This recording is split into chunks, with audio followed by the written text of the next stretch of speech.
estaba un poquito más fresquito y ayudó. Me parece.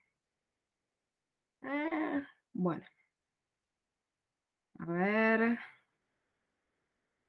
Les voy a compartir toda la pantalla. Quizás así vamos a lo que yo les ponga, quizás lo vamos a ver y va a ser más fácil. Ahí sí la ven, ¿verdad? Sí, ahí sí. Bueno, perfecto. Bueno, los conceptos que estaban incluidos en este video, que son a continuación de lo que habían visto ayer con Dani, que arrancamos con esta unidad de permeabilidad, hablaba en realidad de los gradientes, que es muy importante diferenciar los gradientes electroquímicos porque nos van a servir mucho en las unidades que vienen, pero lo que vamos a entender es cómo se transportan las sustancias a través de cualquier membrana. Yo quiero que les quede esto claro, que todo lo que estamos viendo ahora, que son funciones de la membrana, no es solo de la membrana plasmática, sino que es función de cualquier membrana biológica. O sea que cuando yo pienso en algún mecanismo de transporte, por ejemplo, a través de la membrana del lisosoma que se comunica con el interior del lisosoma y el citoplasma, el mecanismo es el mismo.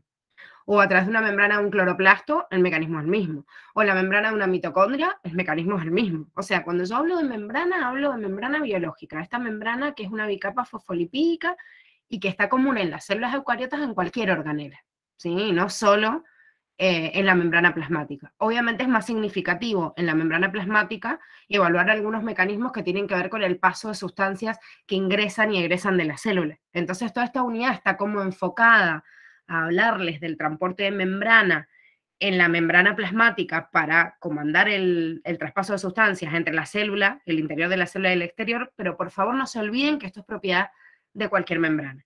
Porque después en realidad esto lo da por supuesto, Curti, y después cuando evaluamos un montón de otros mecanismos en otras organelas, por ahí se nos olvidan algunos conceptos de esta unidad y son fundamentales. Entonces, este concepto de activo y pasivo, si bien activo y pasivo desde el léxico común en realidad nos suena que es activo y pasivo, es importante entender que se define mediante el concepto que ustedes vieron ayer, ¿sí? Con Dani, a favor o en contra de un gradiente de concentración. ¿Sí? ¿Qué entendieron de esto? A favor o en contra de un gradiente. O sea, ¿qué entendieron por gradiente de concentración, digo?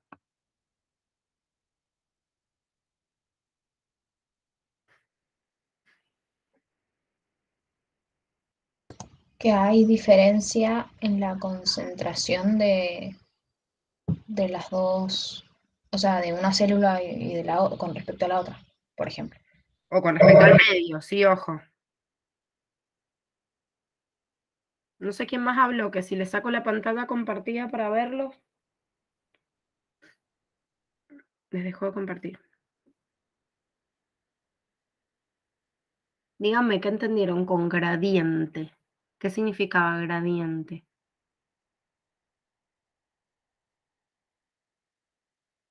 Diferencia.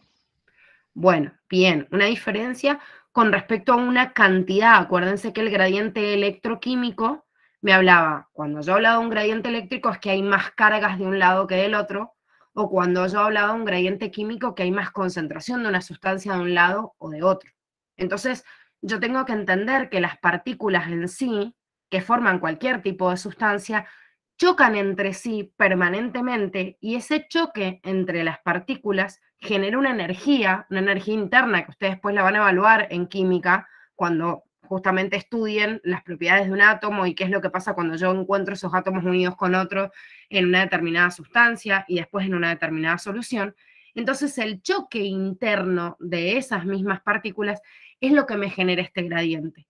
O sea, cuando yo hablo de movimiento pasivo es que tratan espontáneamente de distribuirse, de tomar distancia entre sí de una forma equidistante. Es la única manera por la cual yo entiendo que he hecho, no sé, unas gotitas de tintura dentro de un vaso de agua y al rato todo el agua se va a colorear, pero de una forma uniforme. Eso quiere decir que cada una de las partículas de esa tinta chocó una con otra y tomó distancia de una forma equidistante para que estén distribuidas de una forma uniforme en todo el recipiente. Entonces, como esto es una condición natural, si yo no me olvido nunca de esa condición natural, tengo que entender que las sustancias siempre quieren chocar entre sí y dispersarse para tomar esa misma distancia. Y por eso yo entiendo que las partículas desde donde hay más a donde hay menos. ¿Qué es lo que no me tengo que olvidar? Y muchas veces en este concepto que vimos durante esta clase, porque el pasaje a través de los fosfolípidos depende mucho del fenómeno de ósmosis, es que el agua también está formado por partículas y que las partículas de agua también chocan entre sí y tratan de dispersarse, porque si yo no entiendo esto, siempre voy a entender la concentración del soluto o el soluto tratándose de dispersar en el agua. Y a veces, a través de las membranas biológicas, no puede pasar determinada sustancia, pero el agua sí. Fíjense que el agua es una sustancia bastante exclusiva que tiene unas cuestiones raras con respecto a las demás. Esperen que vamos a compartir esta imagen. Ahí están viendo la imagen de la membrana, ¿no?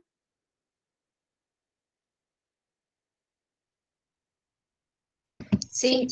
Bien. Bueno, fíjense, nosotros ya habíamos dicho que la bicapa de los fosfolípidos tenía esta propiedad de que no me dejaba pasar sustancias hidrofílicas, no me dejaba pasar sustancias cargadas ni sustancias muy grandes. Pero ojo, tampoco me dejaba pasar sustancias polares, salvo que esa sustancia polar sea una sustancia polar chiquitita. ¿Cómo qué? Como el agua.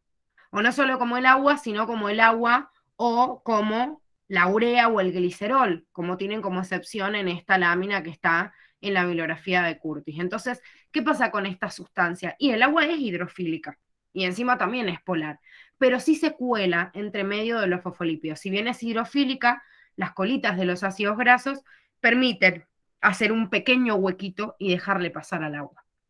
Entonces, el agua, al tener la posibilidad de pasar de un lado a otro, cuando yo tengo un componente muy concentrado de un lado y el otro más diluido, si el soluto no puede pasar de donde está concentrado hacia donde está diluido, entonces el agua es el que viaja en dirección opuesta. Y esto es fundamental porque esto es lo que nos confunde cuando analizamos este proceso de ósmosis. Hay distintos, obviamente, mecanismos, pero es importante entender que el fenómeno de ósmosis tiene que ver con esto. Entonces, justamente en la ósmosis, como lo que está migrando es el agua, ¿por qué migra solo el agua? Porque el agua puede pasar.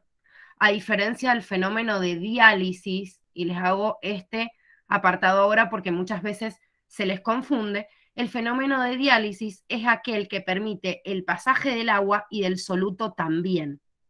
Entonces, naturalmente, por ejemplo, si yo tengo una membrana, vamos a dibujar una partícula de soluto X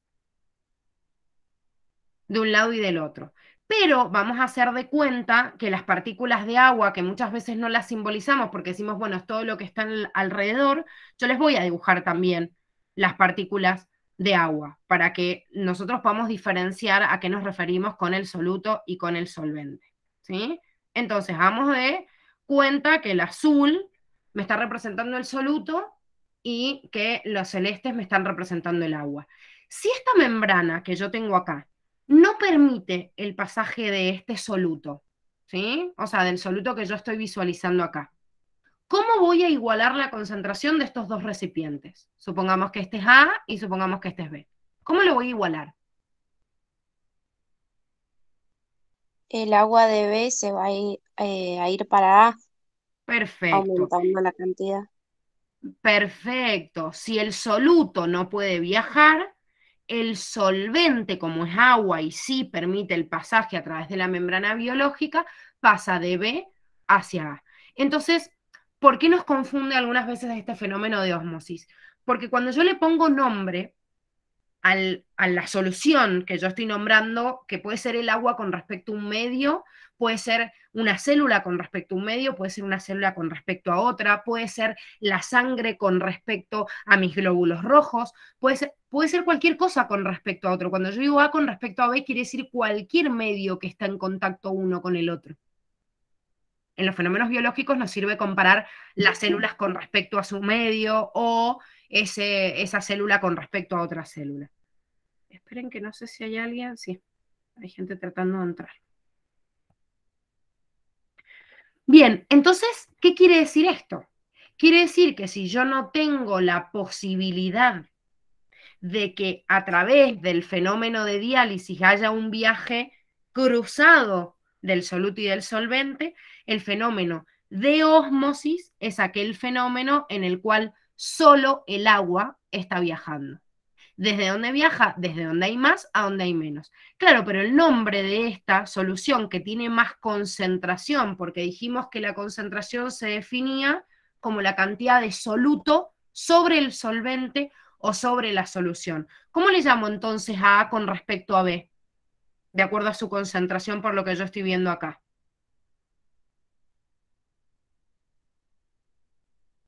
¿Cómo se le llama a A? Es hipotónico. No, si tiene Hiper. más soluto es hiper. Acuérdense que el prefijo hiper o hipo me hace referencia a hiper a mucho o hipo a poco, con respecto a qué. Como hipoosmótico o hipotónico, la palabra tónico u ósmosis me está hablando de la concentración, y dijimos que la concentración era el soluto con respecto al solvente o la solución. Entonces, el que tiene más cantidad de soluto, uso el prefijo hiper. Esto es lo que confunde de osmosis, chicos, porque lo otro es fácil de entender. Entonces, acá es donde tienen que prestar atención. Es hiperosmótico o le puedo llamar también hipertónico. Pero, ojo con esto, es hipertónico e hiperosmótico a siempre con respecto a B, porque quizás yo le pongo otra solución al lado y A, con respecto a otra solución que esté más concentrada que A, no va a ser hipertónica o hiperosmótica. Siempre es un término comparativo. Si yo comparo A con B y A tiene más cantidad de soluto en relación al solvente que la otra solución que yo estoy representando acá, entonces B también es hipoosmótico o lo que es lo mismo, hipotónico. Les doy los dos nombres porque a veces sale de una forma y otra y por ahí se confunden, con respecto a. Siempre es uno con respecto al otro. Si yo pongo al lado de B una solución C que tiene la misma concentración que B, entonces B con respecto a C, si son iguales, son isosmóticos o isotónicos. Siempre es un término comparativo.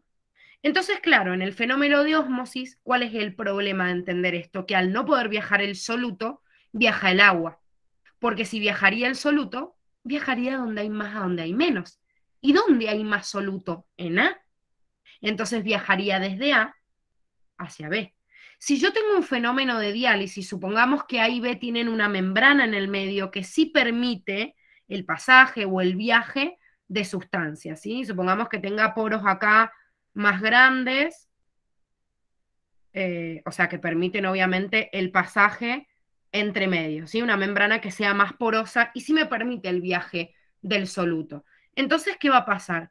Y va a pasar, supongamos ahora que es un fenómeno de diálisis y no de ósmosis, que así como el agua viaja de B hacia A, el soluto va a viajar de A hacia B. ¿Por qué? Porque viaja de donde hay más a donde hay menos. El concepto es el mismo, chicos. Fíjense, el soluto está viajando donde hay más a donde hay menos. ¿Dónde hay más soluto? En A. ¿Dónde hay menos soluto? En B. Entonces el soluto viaja de A hacia B. ¿De dónde viaja el agua? El agua viaja desde donde hay más, que es en B, hacia donde hay menos, que es en A. Entonces viaja de B hacia A. Siempre es cruzado si se da este fenómeno de diálisis, ¿sí? Acá en diálisis también estamos marcando con rosado el agua y el soluto con verde. En diálisis se da el viaje cruzado. Las membranas biológicas que prácticamente no permiten que ningún soluto viaje de un lado hacia el otro, ¿qué hacen? Solo permiten el pasaje del agua. ¿Y dónde? O sea, ¿desde dónde pasa el agua? Desde donde hay más agua a donde hay menos agua. El tema y la confusión es que estos términos se han colocado en referencia a donde hay más soluto y no donde hay más agua. ¿Sí? Entonces, por eso yo digo, no, pero ¿por qué está viajando desde el hipertónico? ¿Sí? O sea, debería viajar del hipertónico al hipotónico. ¿Y por qué está viajando desde el hipotónico al hipertónico? Porque el hipotónico es el que tiene menos soluto, pero lo que está viajando es el solvente. ¿Se entiende esto o alguno se me perdió en el camino? Yo me perdí. Bien. Bueno, Es con los nombres, básicamente. bien. O sea, con los nombres, pero el concepto se entiende. Claro, sí. Bien. Sí, sí, es que ese es el problema de esta unidad. Tener en cuenta los conceptos que en realidad por ahí traen acotación, ¿sí? O sea, las dudas de esta unidad. A ver, primero, yo tengo que entender qué significan los términos, ¿sí? El prefijo hipo y el prefijo hiper hacen referencia a poco o mucho, ¿sí? O a veces algunos dicen bajo y alto, bueno, depende cómo hacen la traducción, ¿sí? Pero yo tengo que saber que hipo es poquito, ¿sí? O lo veo como un diminutivo, hiper, algo más grande. La palabra osmótico viene de un concepto que se denomina presión osmótica. Esto en el video está desarrollado. ¿Entendieron que era la presión osmótica?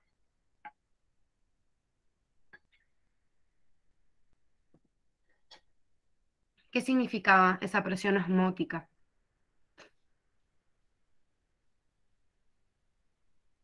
También les hablaba de la presión hídrica, ¿se acuerdan?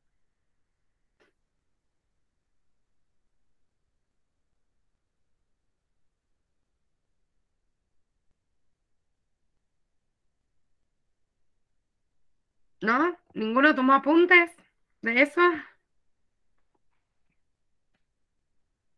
Algo para ver el chat, no sé si lo escribí. Es del soluto.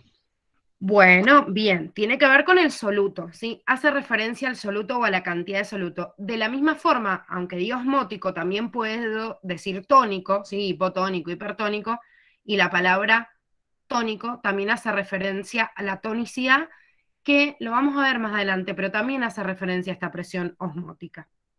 La palabra iso es igual, ¿sí? Quiere decir que esté igualada. Eso quiere decir que si yo me concentro en estos términos, la palabra hipo, osmótico o hipotónico, hace referencia a la presión osmótica, o sea, tiene menos presión osmótica. ¿Que quién? ¿Por qué yo les digo que son términos comparativos? Porque si yo digo, esta solución es hipotónica, ¿con respecto a quién? Son términos comparativos. Es como decirles mayor, menor o igual. Y yo les digo, miren, esta pared es mayor. ¿Mayor que qué? Que la pared de enfrente, que la pared del vecino, que la pared que está del otro lado. O sea, mayor, menor, igual son términos comparativos. Entonces, imagínenselo así. El hipo como decir menor que algo, o el hiper mayor, o el iso igual. Entonces, ¿con respecto a qué? Términos comparativos. El término hipoosmótico o hipotónico, hiperosmótico, hipertónico, isoosmótico, isotónico es mayor, menor o igual con respecto a alguien. Si yo estoy comparando, siempre es esto, chicos, si yo estoy comparando A con B, A con B, y digo que A es hipotónica con respecto a B, quiere decir que sí o sí B es hipertónica con respecto a A. Siempre. No puede ser de otra manera, porque si yo les digo que una pared es más grande que otra, quiere decir que la otra pared es más chica que la primera. Son términos comparativos. Si A, por ejemplo, la estoy comparando con B y A es isotónica con respecto a B, entonces B tiene que ser sí o sí isotónica con respecto a A. Porque si A es igual a B, entonces B tiene que ser igual a A. ¿Hasta ahí vamos bien? Sí, Bien. Ahora, ¿qué estoy hablando con estos términos hipo, hiper o iso? Estoy hablando siempre de la presión osmótica. Entonces, eso me tiene que quedar bien claro, que cuando yo hablo del término hipotónico, hipertónico, isotónico, nunca estoy hablando de la presión hídrica, o sea, del agua de esa solución. Estoy hablando de la presión osmótica. ¿Por qué? Porque a la persona que se le cantó definir este concepto de hiper, hipo o isotónico, lo hizo con respecto a la concentración del soluto y no del solvente. Hay términos también para el solvente, pero Curtis no se los pide y ustedes no lo necesitan para el ingreso, sencillamente. Entonces, tengo que tener en cuenta, obviamente, este concepto con respecto a la presión. Bien, entonces ahora, por un lado tengo que tener en cuenta estos conceptos y por el otro lado tengo que tener en cuenta, como dijimos recién, qué va a pasar en una solución o en otra si yo tengo una determinada concentración de soluto o de solvente. Siempre que yo esté comparando nuevamente A con respecto a B, si A tiene el mismo volumen que B, porque también tengo que tener en cuenta el volumen, puede tener más o puede tener menos. Si A tiene el mismo volumen que B, la cantidad de partículas que hay en A de soluto, si son mayores que en B, quiere decir, va a ser medio difícil que hagamos las partículas de agua porque van a ser mucho más numerosas, pero como para darles un índice y que se entienda, mismo volumen, la cantidad que es ocupada en un lado de una tiene que ser equidistante a la que está del otro lado. Entonces, siempre que A y B tengan el mismo volumen y yo los pueda comparar, si A tiene más soluto que B, entonces B tiene más solvente que A. Tengamos en cuenta, supongamos en esta comparación, que si las pelotitas de color rosado me están representando la cantidad de soluto, si A tiene más soluto que B, voy a contar más cantidad de partículas de soluto en A que en B.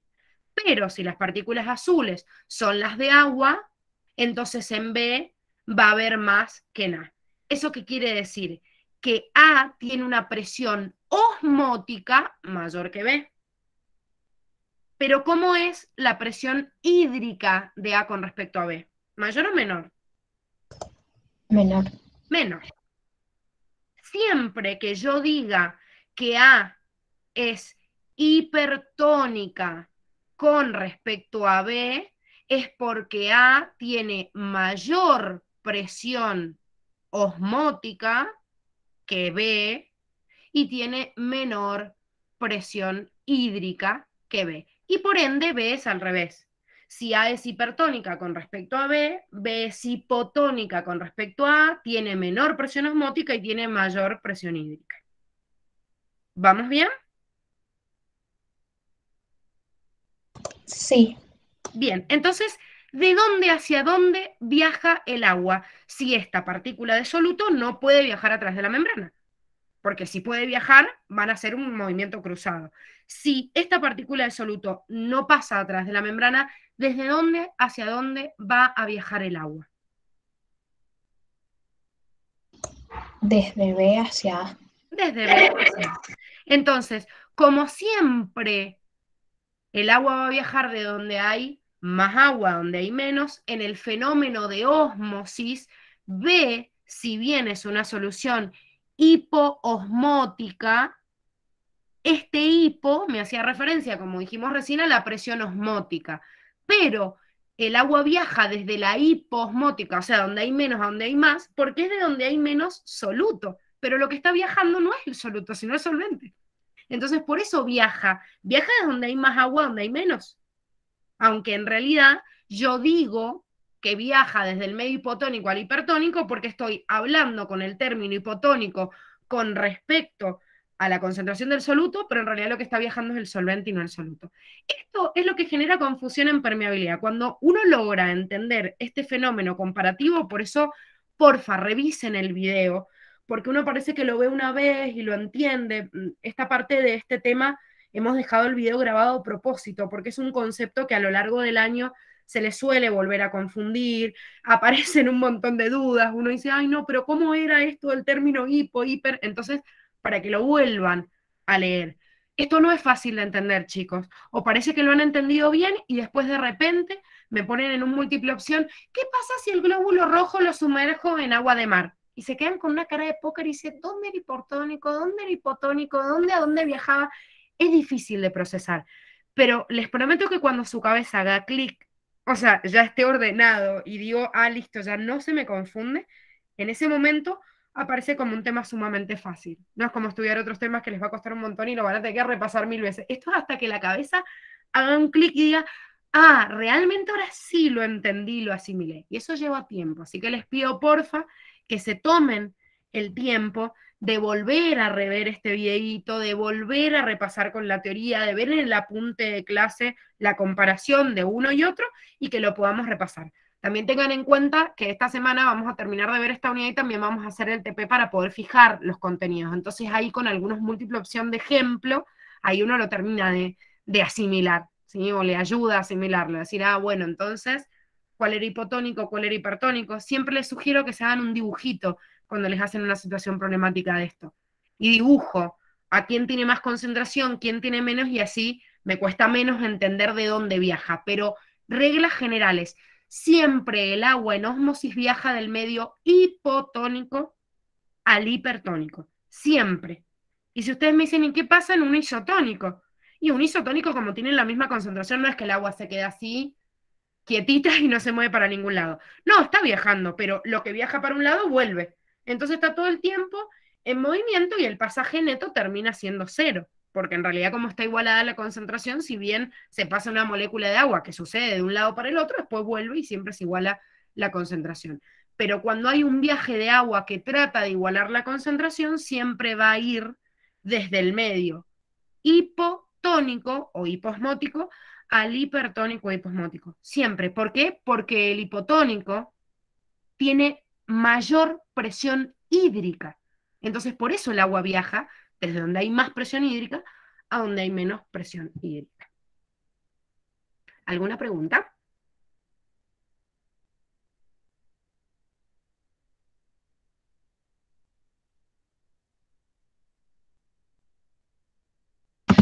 ¿No tendrán ejercicios sobre este tema en puntual que podamos hacer? Lo vamos a hacer, Juli, no te preocupes. Sí, vamos a hacer, no ejercicios con números, porque la facultad no se los pide con números. Yo estas concentraciones y todo se los pongo a modo de ejemplo para que ustedes lo vayan procesando. Pero no te preocupes que a partir del TP evaluatorio, o sea, terminamos de ver la unidad, a partir del TP evaluatorio tienen modelos múltiple opción, obviamente, para practicarlo. Sí, no te preocupes que vas a tener ejercitación. Y les recomiendo que hagan el trabajo práctico también de la unidad. Ya está subido en la plataforma la corrección, entonces ahí también tenés algunos ejercicios teóricos que te ayuden a entender los conceptos, ¿sí? Así que pueden resolver el trabajo práctico a desarrollar, que ya en la plataforma está para descargar y poder corroborarlo, y esta semana cuando hagamos el TP evaluatorio, van a tener múltiple opción de modelo, ¿sí? Para responder. ¿Sí? Bueno, dale. Bueno, muchachos, entonces nos vemos, bueno, yo a ustedes los veo la semana que viene. Ahí la Dani les va a avisar, creería que el TP lo vamos a hacer el viernes, pero la Dani les confirma, mañana o pasado, o sea, cuando tienen con ella les va a confirmar bien, pero traten de terminar con la lectura o de avanzar lo que más puedan en la unidad 3, ¿sí? Nos vemos. Les mando un Nos beso. vemos. Chao. Chao, chao.